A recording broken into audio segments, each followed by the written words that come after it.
Bonjour et bienvenue à Recette Roulette. J'ai failli être en retard. La recette du jour est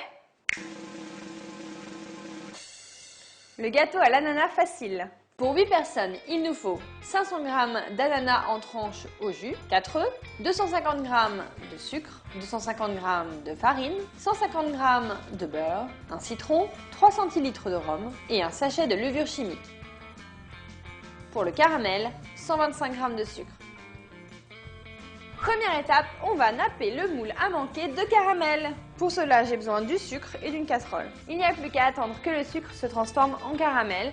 Surtout, on n'ajoute pas d'eau parce que qui dit eau, dit il faut que l'eau s'évapore avant que le sucre devienne caramel. T'as raison.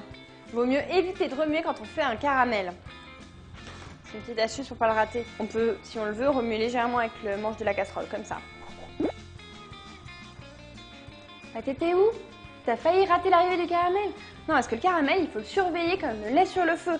Parce qu'une fois qu'on dépasse le stade du caramel, il devient très foncé et puis après, il est moins bon. On verse directement dans le moule. L'idée, c'est qu'il y ait bien du caramel partout au fond. On tient bien le moule avec un torchon parce que le moule, il va devenir chaud comme le caramel.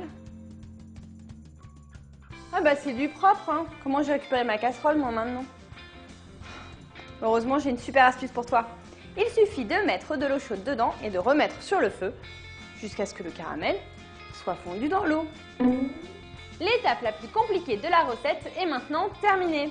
Et sachant que si tu veux faire encore plus facile, tu peux utiliser du caramel déjà fait. Bon, c'est pas moi qui te l'ai dit. On va maintenant étaler les tranches d'ananas au fond du moule. Bon, ce n'est pas très académique, mais moi, pour me simplifier la vie, je fais tout au rebours. J'ajoute les œufs avec le sucre. Et voilà.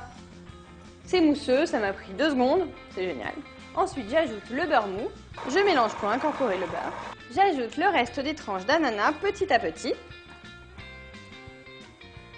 Je mets la moitié du rhum.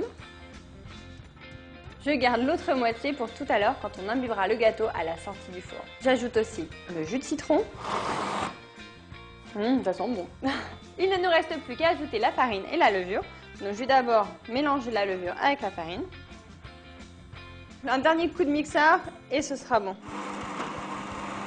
La pâte est prête, on n'a plus qu'à la verser dans le moule.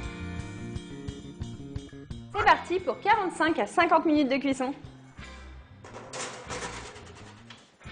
Je viens de démouler le gâteau, il est encore tiède et je vais maintenant l'arroser avec le jus de la boîte d'ananas mélangé au reste du rhum.